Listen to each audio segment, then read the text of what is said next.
No worries. You're going to need a pass to leave. Guys, please mute. I just want when I go live, I just don't want like side conversation. Then I have to edit it out, which I'm doing now. Fuck my life. Hi everybody. Welcome, I welcome to still virtual, think Twig would look better, Chad. welcome to Virtual Thursdays Tire Literary Series. My name is Timothy Gager, and my feature is Chad Parenteau. I'm gonna get it going over into the. I'm gonna get it going over into the Facebook group. And that should hit up right now. So, all right, everybody, welcome. And let me it's good to see everyone. Now let me have tell you a little bit of my feature, Chad Parento, and Chad's a good friend of mine, so this is easy. I mean, I could introduce him no problem, but his third person bio is extremely long. So I'm going to summarize, and it's not up to date because it's on his own website, and that shit happens. But to, to highlight, Chad Parenteau was born in Woonsocket, Rhode Island, and grew up in Bellingham, Mass. Graduated in high school. He entered Framingham State College, now university, majored in English, learned poetry and prose writings from instructors such as Alan Feldman, studied journalism under Desmond McCarthy. Wow. Volunteering for college newspaper. He wrote articles, columns, and comic strips, which I did not know. Um, he was a finalist in Framingham State College Marjorie Sparrow Literary Award. He moved to Boston. He self-published a book, but he's got many books after that. So I'm going to jump around. He got his MFA in poetry. The he is the he runs Stone Soup Poetry. He is also the editor of Oddball magazine, as well as on their board of directors. So how's that for a flying in intro, Chad? I love it. I love that you're impressed about a journalism professor no one's heard about. You're like, wow. All right, so Chad, we're going to turn it over to you. Are you ready to give us? And then you're working. You have two books out. So when you why don't you like promote your books, read, and like let us know where they're from. Thank you very much, Tim Gager, and thanks for the work that you do. And I I believe, though my memory is getting faultier every day, I believe it was your series that started up before even Stone Soup got a break. Stone Soup got a spot in the Zoom open mic scene. I'll be doing a panel discussion this coming Tuesday, and I credit you with getting me going. And not only that, but when we had our first Stone Soup session and trolls completely took over, I think it was you who kept a cool head and suggested that I just scrap the meeting and start a new one, which of course I did. The memories. And so I owe a lot to you to get the fire under my ass to do that.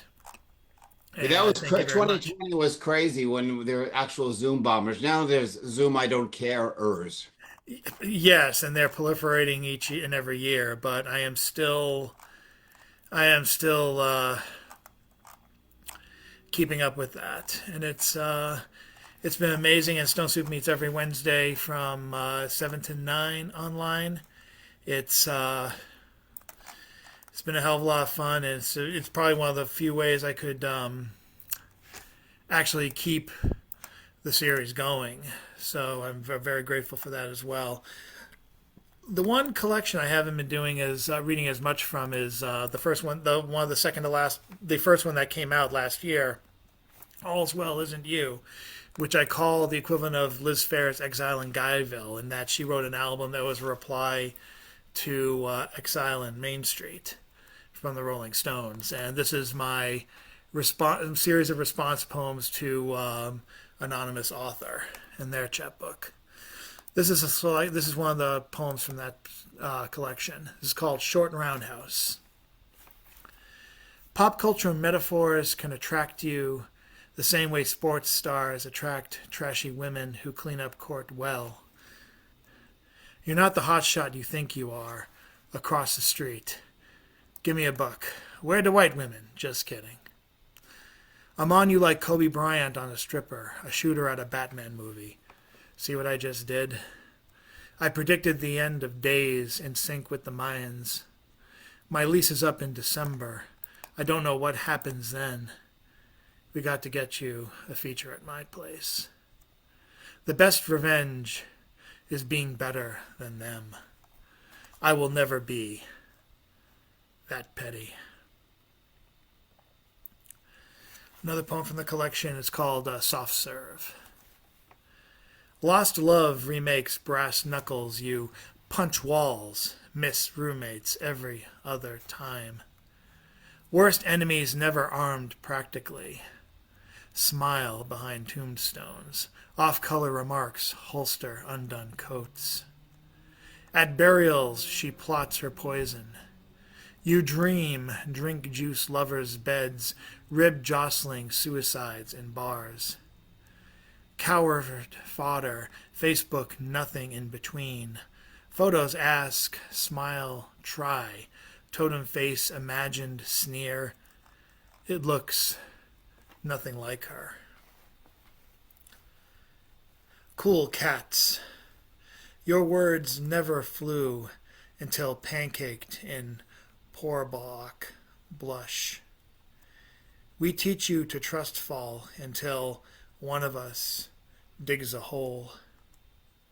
How dare you trust us when we say trust us? You're a fish 3 hooks into the season. Easy peel back, climbing. Cool cod ingested. Pan without long boring talks at our dinner table. The other collection I came out with is Can't Republic, which is a series of blackout poems based on Trump's speeches. I discovered the site rev.com and found basically every speech Trump ever did transcribed painstakingly. It's like reading Ayn Rand rough drafts. So I did a series of those. Many of them too long to do here. This one is called Point Spread. I think this was the one that was one of the first ones he did when he got out of the hospital after being diagnosed with COVID and after being treated for it. Point Spread. We're getting great hospital. Absolutely amazing. I want all nurses, doctors, everybody here, soldiers, first responders, going to pay, patriots out on street for a long time. They've got our country. Surprise. So I'll get you to see when I look and have nobody's love more than anybody. It's a journey. Learned COVID. Learned it. This is the real. Read the book. I get it. And I'm going to. You know it. This one's called Over With, which is actually a blackout poem based on a Boston Herald article about protesters, I think in 2020, protesting the shutdown. Over With. Protesters chanting, "End now. Remove individuals to pandemic." Standing people, few masks, many carried virus, some wore hats. People keep saying, "I don't want my families." Jeffrey Cooner warned, virus, king. Demonstration promoted non-essential health, pandemic closure. More people in public, flame emblazoned people.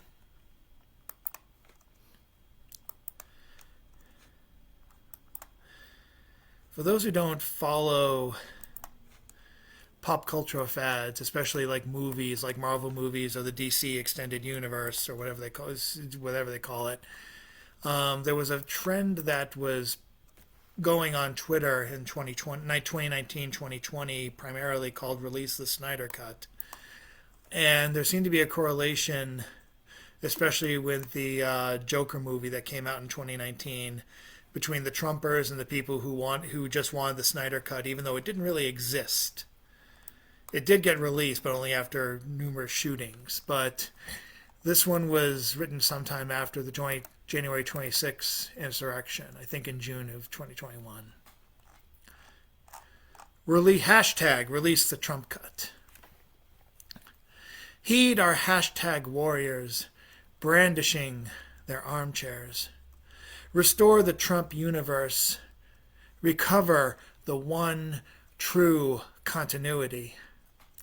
Start with the missing footage of everyone and inauguration. Cut the whole Russia thing, went nowhere, got in narrative's way. Use CGI, right side up Bible. Lip sync intended victory speech. Ashley Babbitt is a misused character. Give her a hero moment pre-death. Shoot new scenes of Hillary in court, her shaved head deposition on Obama. Insert QAnon shaman as judge presiding over every trial and execution of pedocrats who are replaced with reptilian replicas. Create a new insurrection to battle, a deeper state summer blockbuster.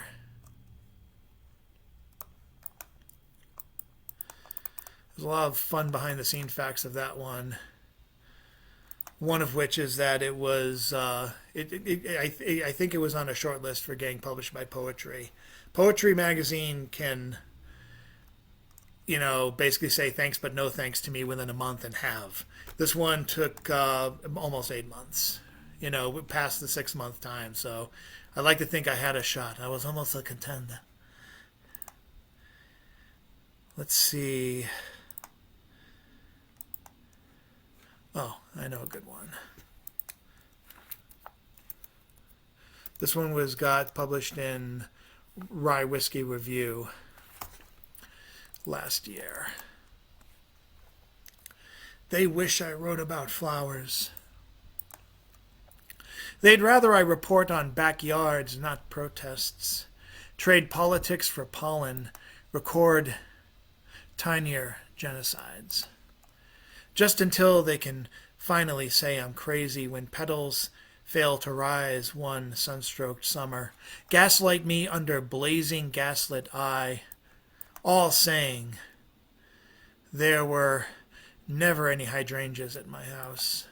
No lilacs ever graze my mother's old bushes.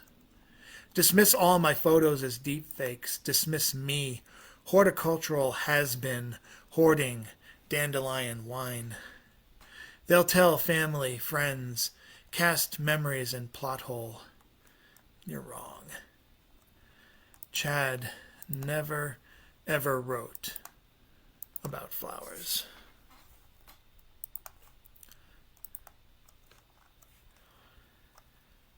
I do have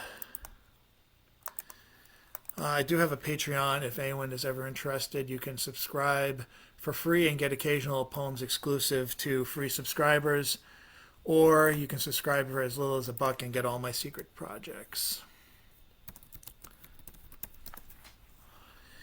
This one is not part of any project, but it could be. I have a series called The Tuesday Poems based on an old place I used to work at. This is called Made It. Now stouter and broader, temples too gray to hide. Had to turn ugly as me to become somebody, able to take own baggage. Welcome to this world. Population an army of lonely ones, cut off. No longer wanted, but oh so very needed. No one gets any except those who ask so much of your all.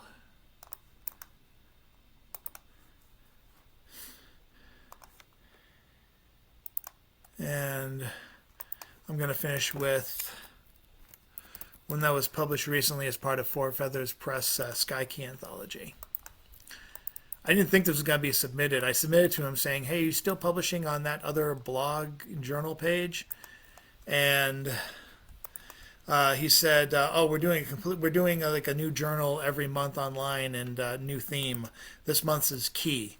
I said, oh, "Okay, I'll let you forget about the poem I sent. I'll send something else later." And he published the poem anyway. I'm like, "I don't think this one has to do with keys." Like, the theme's optional. Everything's a key. You know what I mean? So I thought that was funny. This is called E-Lone, E-L-O-N-E.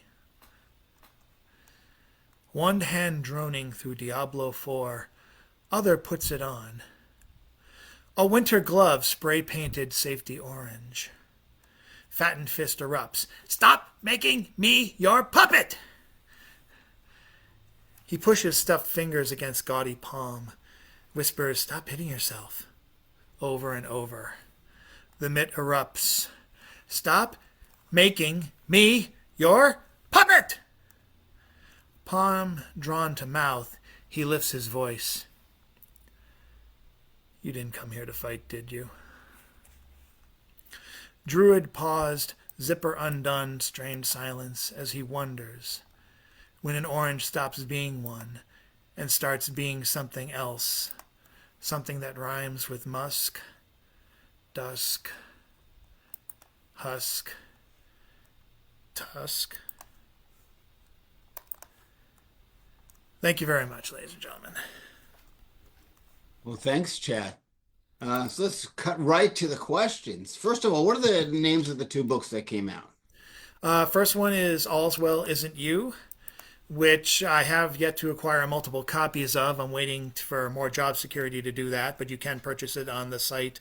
As John Wizik likes to say, the site that shall not be mentioned. The other one is Can't Republic, which is also on the site that shall not be mentioned, but I did get multiple copies of it before Christmas.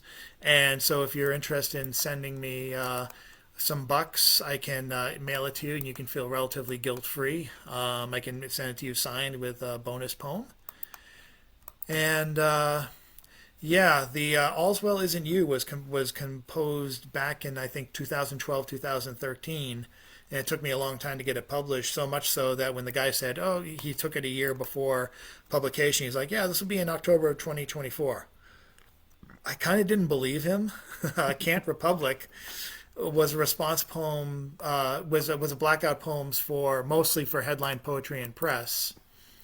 I worked with a publisher who suggested the title Can't Republic, based on a Kant philosophy, Immanuel Kant, and I composed the public title poem, and then I sent it to the publisher, and they ended up kind of ghosting me, and I kept on waiting for a reply for like 3 or 4 years because they expressed interest in doing it. I just never heard back, and I finally sent a reply. I talked to him on Instagram, like, what's your email? He sent me the email. I said, I'm sending you something. Send it to him. He never replied. Oh, well, now I know. Now you know it's a he. But I feel bad because that person I'm indebted to them because they encouraged me to get the book and they were helpful for the title. But then I sent it to a publisher kind of at the last minute. My girlfriend said, you could send it to someone else. And it was just a weird... See, it was like the episode of Taxi where Latka and Simca get divorced, and Tony Danza says, "It's too bad they can't get married again." And they looked at each other and they're like, "Oh yeah," because they had to get divorced as part of like their religion. But then they find out, "Oh, we can get married again. Let's do it right this time." So yeah, I think they should have suggested the title of the book as "Can't Republish," and then you would have been stopped. You can stop them. That is brilliant. Thank you. That might be my next manuscript, no matter what. Now. This V has, Chad, what percentage of your writing is political or political commentary? Oh, my girlfriend just said all, and she's not wrong as of late, because I've just been incensed, and I have, with each passing year, I have more of a direct involvement in this because of, mostly because of relations and how the political climate, I should say, has kind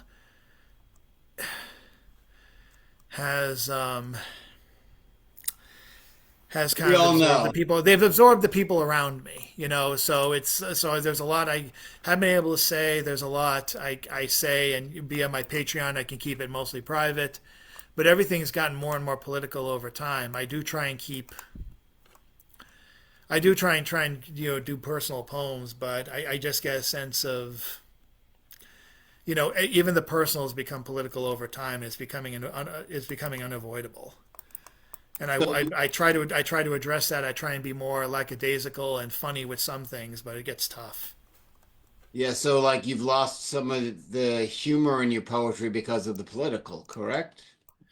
I try to I guess that well I mean, I there's guess humor if in no your one's laughing, I guess you're right. Well, fuck it. But uh, I do try and go more for clever than I do for yuck yuck. I do try and yuck it every now and then, but it's hard. It's the humor is definitely has changed and gotten a little darker and a little bit more dry and less guffawy. do you worry that perhaps you are turning off 50% of possible buying people that might buy your book? AKA certain family members, yes. That's about 70% right there. But I mean, most people who are, really in my circle a few years ago don't even know I published the book, the Can't Republic's book. Is it possible that books such as this will not be allowed to be published in the future? Is that a possibility in your opinion? It's always a possibility, and it's kind of being shadow banned. And as far as the site that shall not be named, I kind of feel like, even I'm getting it at both ends because I feel like I'll just say Amazon being spurring Amazon when freaking authors are trying to make like a half a cent off their book. I feel like a homeless person being kicked away from Blockbuster Video. It's like, dude, I'm going where the money goes. You rent the video, you come out, you have change, you give me 50 cents, we all go home happy, or you go In home the and I go to the world of street happy. in the world of technology, you can go to that site, find out who the publisher is, and then order directly from the publisher. Like That's true, but there's a lot of guerrilla publishers out there who don't really have, they kind of rely on print to order, so it gets a little tough. And over the last few years, I know a lot of people, including one of the people I published my crouton books for relies on that method as well. So it becomes a very sad cycle, which I hope kind of gets broken someday. I see it as like, people publishing zines at work. You don't call them a sellout because they use the copier at a corporation. So you kind of have to use the resources. I'm going on a rant, but But also, I mean, you have to consider that even if it is print on demand, it's all printed out of the house. I mean, your publisher should be able to acquire even print on demand for themselves at a fraction of the cost and then sell it from the site. Like that's a win-win for everybody. that is true. And I know people are trying to get away from that. My next book might just be published. I might try and go through one of my first publishers, Foothills, which does everything through PayPal, and which ironically people had a hard time doing because it was their homemade site and they were using PayPal. Like it just seems like they can't escape Musk no matter where we go. But it's so I have to play the game and hopefully not come out ahead necessarily, but not too far behind. So, as a host of a long-running poetry series and as the editor of Oddball, that you see a lot of poetry, how does hosting and editing influence or work with your writing? Uh, does it improve your writing? Overall, I'd have to say yes because I always try and offer something new to the table because when I'm not editing and publishing, I'm also being a writer and I don't want to be trapped in a self-publishing cycle. I mean, I could just publish stuff on my blog all the time and I often do, but I also know that I also really try to set out and be a poet.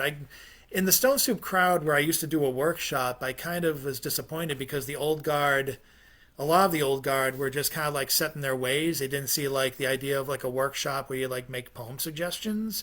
Like, why don't you try doing this or that or this?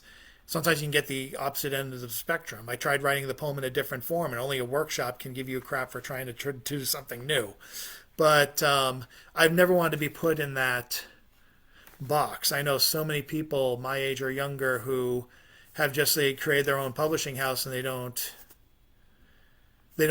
go anywhere else. And I kind of need, it's probably, a deep rooted need for approval, but I also try and go for that respect. I also, want to be better, and I want to see if I'm communicating properly to other publishers. And thankfully, in the last few years, it seems like I have. Yeah, I mean, I love having eyes on my work, and people are kind of like, why should it like they don't understand why I'm asking. I mean, the most critical stuff, like give me a blast so I can learn to improve. Like anyone can help anyone improve. Like that's the beauty of it. Who's your Do you have a main set of eyes that looks at your work that sort of becomes like an outside opinion? Well, for the first book, my eyes were, and it's actually for my first collection, Patron Emeritus, and for the All's Well Isn't You, not to mention a host of other work that hasn't seen the light of day yet beyond 365 private blogs. My eyes were Ron Goba, who I need to get back in touch with because he invited me to his Friends of Poetry workshop, which was completely different from the reading series he used to do at his house when his wife was still alive. And I was very indebted to him because he trimmed the fat out of my work completely. Like you can kind of tell with the All's Well Isn't You. It got to the point where I'm like, maybe some of the stuff wasn't fat, and I want to actually try and speak in complete sentences with subject, verb, and direct object. Not just be fragmented in language poetry. So I had to kind of work to get that back. But he was my eyes for a very long time, and nowadays my editors have kind of become my second set of eyes. I submit minimalist poems to a site called Data Cuckoo, and the editor, who's called Petro CK, which if you put it together says Pet Rock. So I don't know what his real name is, but I've never seen his face. Well, But whatever, unless his face is truly his blue sky icon with a pet rock with eyes on it. maybe he's But on. he was the one that basically got me to work hard. Like for submitting poems that are 6 lines and often less. He I've never felt I've never felt I haven't felt a workshop as hard as like his correspondence with me. And when I write the short minimalistic poems now, I inevitably think of him. He's become my eyes, though I've never seen his face. And when I get something in and he doesn't want to edit it, I feel like I've won a Pulitzer. I mean, So yeah. you've had books of haikus, a very short work, and your recent book here, when you're blacking out some speeches there, some of those poems, when you've read them, are 15 minutes plus. So, is there a sweet spot between the haiku form, the short form, and the I guess I would call it the epic poem?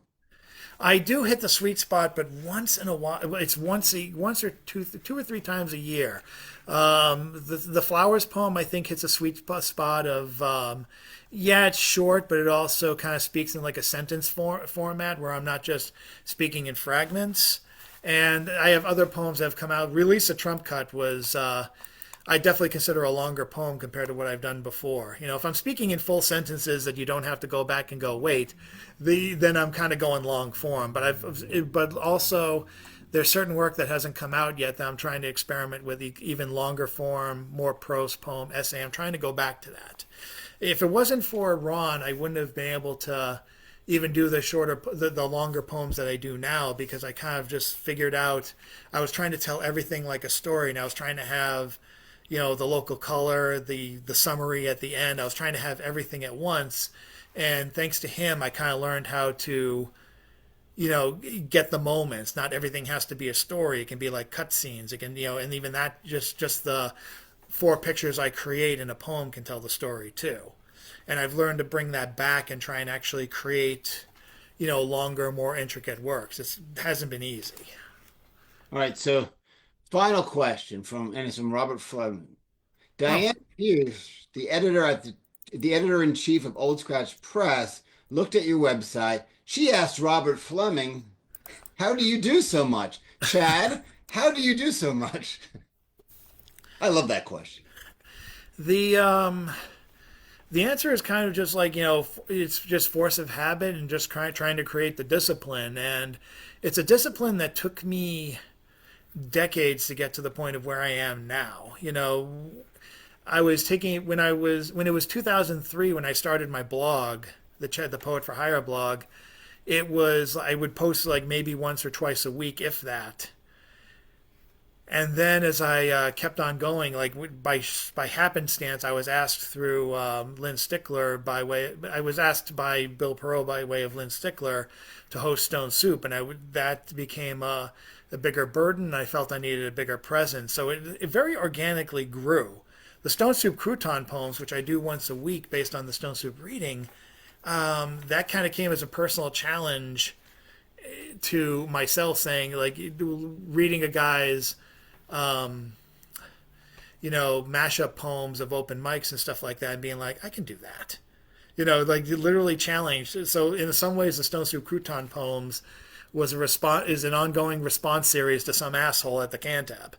But that ended up being something else, and it comes from a desire. And again, this took me about 20. I'll be hosting Stone Soup for 20 years in September. And Wow.